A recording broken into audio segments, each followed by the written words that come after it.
Welcome to the Eastern Crime Zone, the podcast that takes you inside investigations of real true crime cases. I'm your host, Cassie Millay, and each week I'll guide you through the twists and turns of some of the most fascinating cases in history.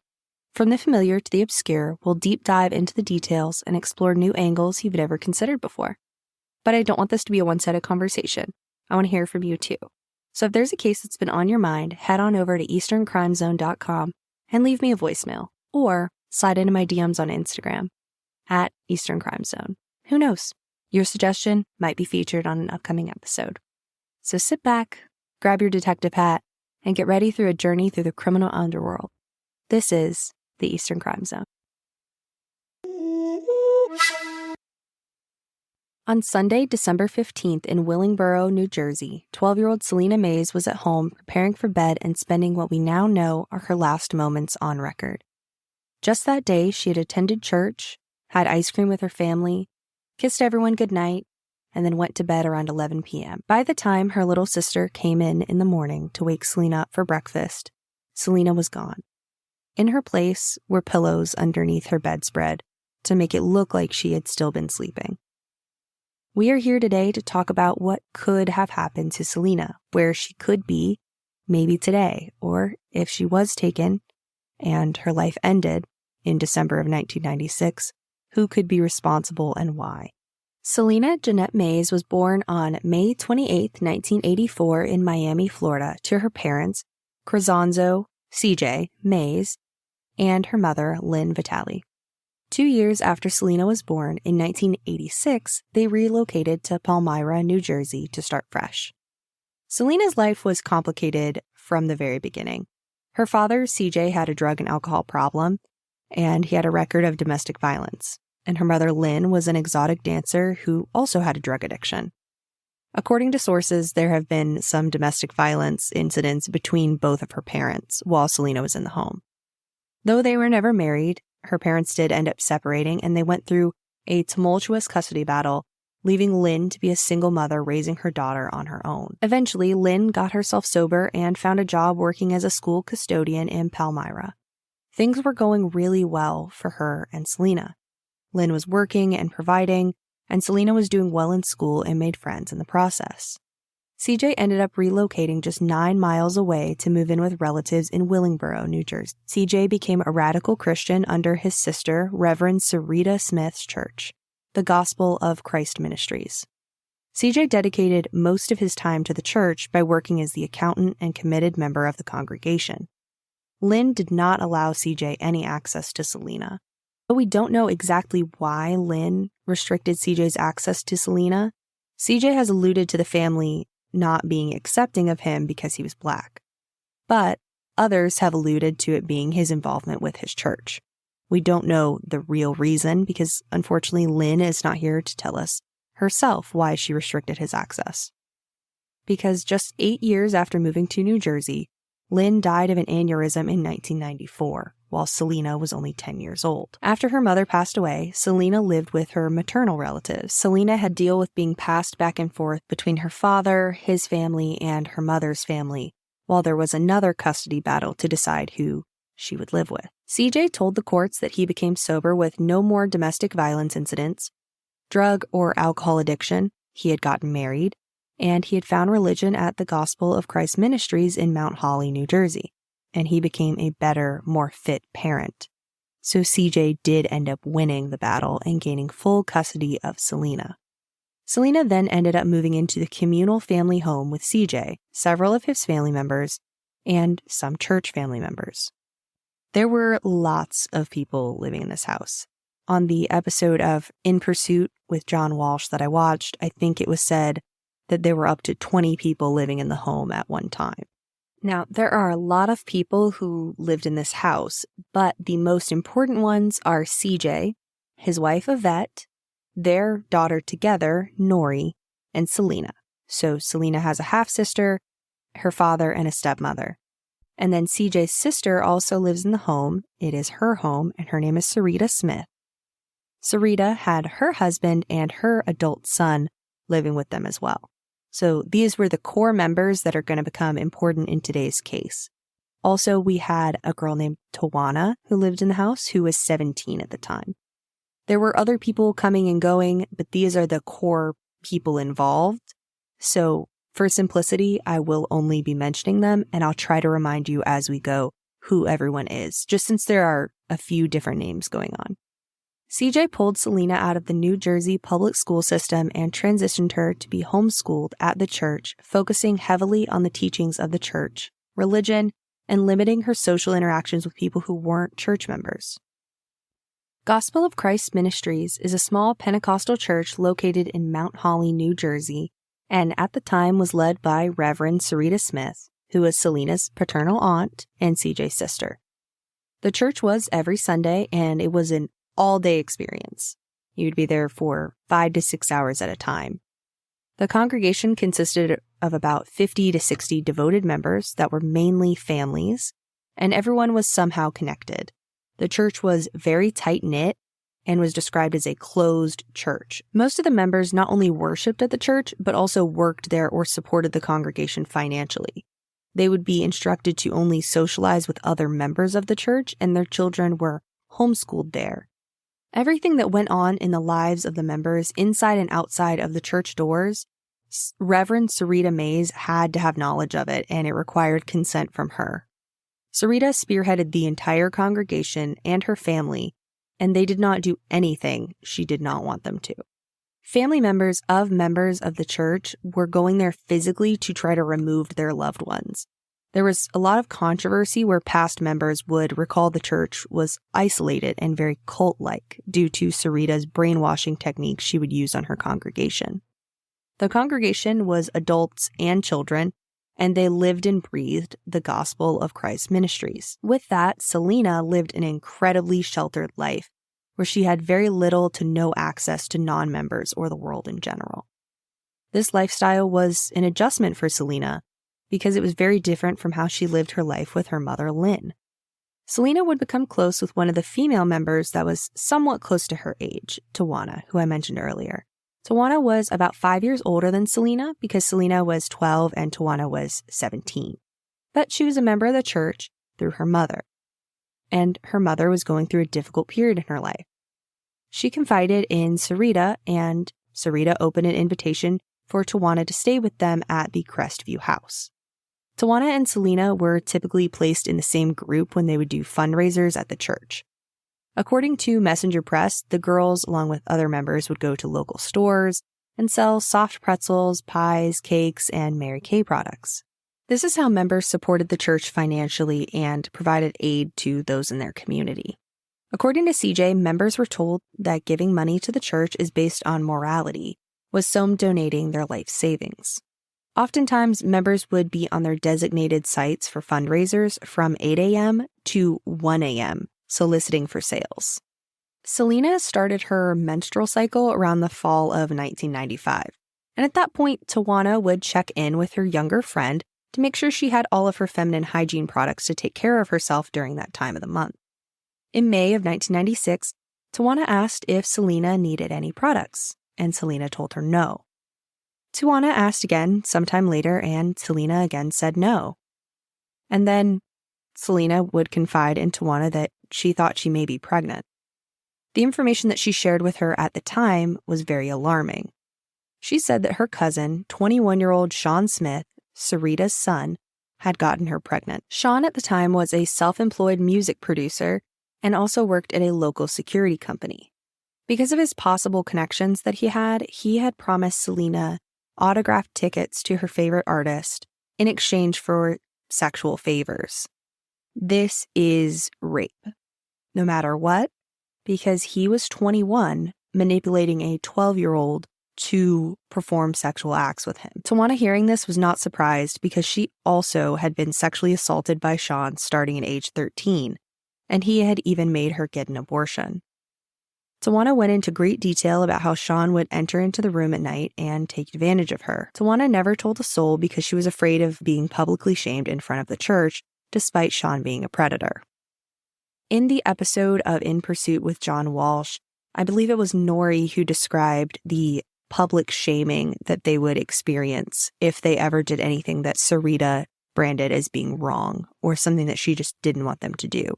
They would be forced to stand at the bottom of the stairs, and she would stand above them at the top of the stairs, pointing down at them and yelling at them within view of the whole congregation. She would physically put herself above the other person and demean them for hours. On Thursday, January 29th, 1998, well after Celina had already gone missing, Sean was arrested on sexual assault charges. He sexually assaulted 2 girls starting at ages 13 and 14. The first victim he assaulted from 1992 to 1994, and the second victim was from 1993 to 1995. In the midst of this, he fathered 5 children by 4 different mothers, most, if not all, being members of his church. I hope it's not confusing that I jumped forward to let you know about Sean's later arrests. I just wanted to get it out there early on that we know Sean is a predator. He was convicted on 2 different charges for assaulting minors. So if Celina really did tell Tawana these things, which I do believe she did, and Tawana is telling the truth about her being assaulted, which I also believe is true, then it's very possible that Sean could have been the father of Celina's baby. Celina's family noticed her growing belly and took her to a clinic to take a pregnancy test. This test was given under a different name to conceal her identity. And it came back positive.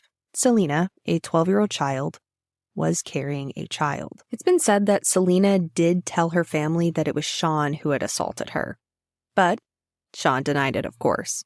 Sean had been married, but prior to his marriage, he had a child with 2 other women who were members of the church while Celina was pregnant, as well as another unidentified person in the Crestview home. As the months went on, Celina continued attending doctor's appointments and took prenatal vitamins.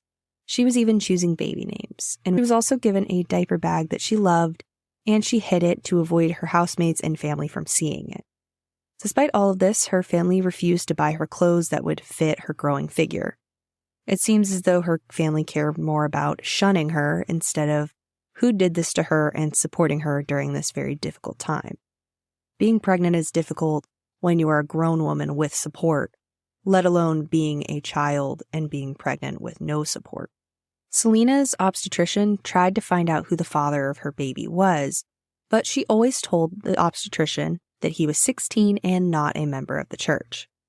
Her family claims that Celina told them that the boy was someone she met at a Camden skating rink when they went in the past, which is the same story that was communicated to the media later and amongst the congregation. I don't believe it's possible that Celina could have met a 16-year-old at a skating rink and gotten pregnant with him. Celina was under strict rules with a limited social life than what she had been used to when she lived with her mother, Lynn. It was going home, going to school, at church, and then staying at church for the services. She only really went to those 2 places unless she was doing fundraising activities also for the church. It makes much more sense to me that Sean was the one who had assaulted her and gotten her pregnant than it does that she was allowed access to a 16-year-old at a skating rink. That's not in line with what I read about her lifestyle or the lifestyle of anyone in the congregation. They were told not to go anywhere outside of Sarita's watchful eyes. They were also told not to communicate with outside members, and she was never left unattended unless it was with a member of the church. So she would not have been left alone with a 16-year-old at a skating rink in Camden. In my opinion, the 16-year-old at the skating rink story was a lie made up by either Celina or an adult close to Celina to hide what Sean had done to her. The family claims that they did everything to try to find out who the father of Celina's child was. But she would always claim it was this 16-year-old boy who was not a member of the church that she met at the skating rink, and she would never provide any other information than that. CJ at one point was looked at for being the father of her child, but he proved with medical documents he had a vasectomy a few years prior. CJ informed law enforcement that he had told Celina once her baby was born that he would get a blood test to reveal the true identity of her father, and this really upset Celina. On Sunday, December 15, 1996, Celina and her family all attended church service in the morning and into the afternoon. Church services would last 5 to 6 hours at a time. Oddly, that evening, service was canceled, which was very unusual. Services were almost never canceled. The family came home after church, ate dinner, and had ice cream for dessert. Celina kissed everyone goodnight, said thanks for everything, and went upstairs to go to bed around 11. Sometime that evening, she'd also spoken with her half-brother on the phone. Suspecting that something was wrong, he asked her to press a button if she was unhappy living with her father, and he heard a button being pressed on the phone. He could also hear Celina's father, CJ, in the background yelling at her to get off of the phone. And this was the last time anyone has spoken to Celina on record. The next morning, Monday, December 16th, Yvette, Celina's stepmother and CJ's wife, had started making breakfast. She instructed Nori, who was Celina's younger sister, to go upstairs and wake her sister up for breakfast. When she went upstairs to Celina's bedroom, she opened the door and yelled at her to come eat breakfast. But Celina did not come downstairs. Yvette asked Nori to go back up and get her. Nori goes back upstairs to get Celina, and she still doesn't answer when she calls for her. So she goes up and pulls back the covers and sees pillows that were made to look like a body and no Celina. Nori goes back down and informs her mother she's not in her room. Yvette then calls CJ, who's at the church in Mount Holly, and lets him know that Celina is not in her room and asks if she is with him. At this time, no one reports 12-year-old Celina missing until the next day, Tuesday. CJ goes to the police station and reports his daughter missing in person, which police noted in the episode of In Pursuit with John Walsh that they thought this was odd that he came in person rather than called them to the house. When he was at the police station, he said his daughter's disappearance was in God's hands. What he did not mention was that Celina was not only missing, but she was 9 months pregnant.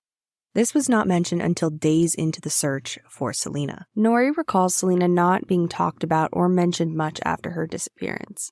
When Nori was 8 years old, she said she would ask questions about her sister and never received any real answers. There were even some opportunities to speak with the media, but Sarita denied them access. She does remember telling her at that age that the reason Celina was not there was because Celina slept around, got pregnant, and ran away.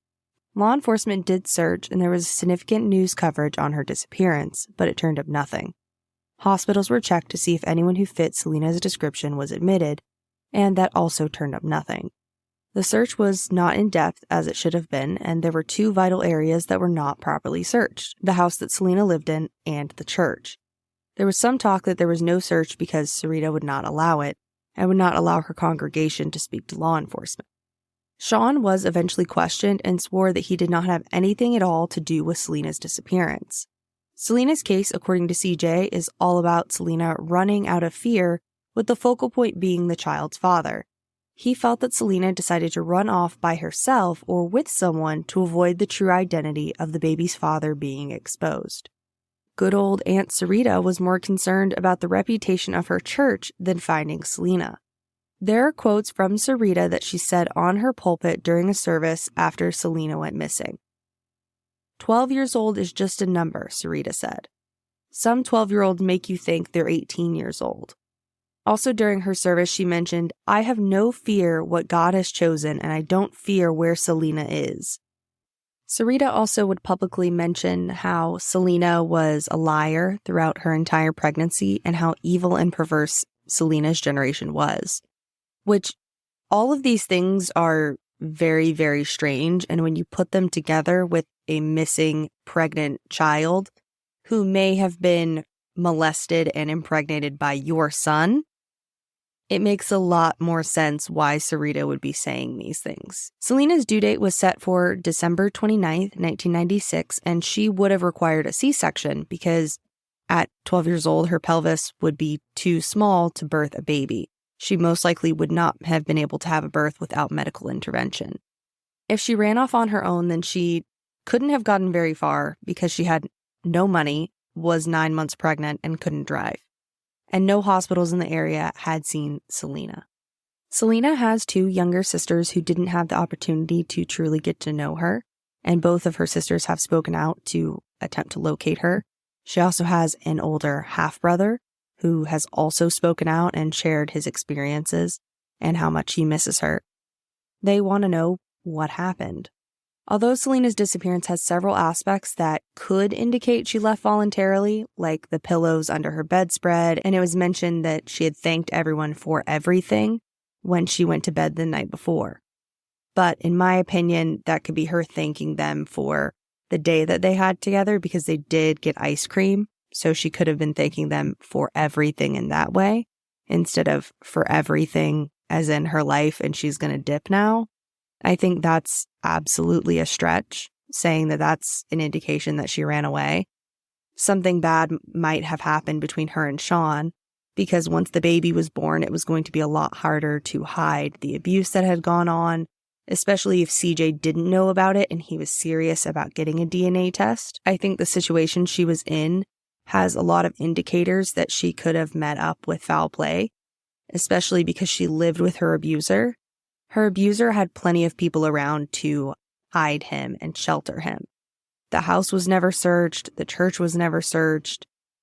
I don't understand why more wasn't done. There was media coverage. I found plenty of articles on newspaper.com and everything like that. But the police weren't able to get a search warrant and they weren't allowed access to the home, which in itself says a lot to me that the family was not cooperative. So that brings us to today. Unfortunately, Celina's family is still looking for her. They want answers.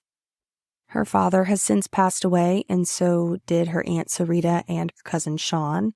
So I believe a lot of answers may have died with those individuals. I will go ahead and put her picture up, so please take a look. If you're on YouTube, it'll be on the screen. And if you're on audio, you can check it out in the show notes. I will list the National Center for Missing and Exploited Children. I will list their page where you can see her photo. There is an age progression photo and a photo of her at the time she went missing. Unfortunately, that's all the evidence I have to go over with you for her case today. Covering unsolved cases is a little bit harder because we don't have a conclusion to go over. We also don't know who did this or why, so there's a lot of gaps missing.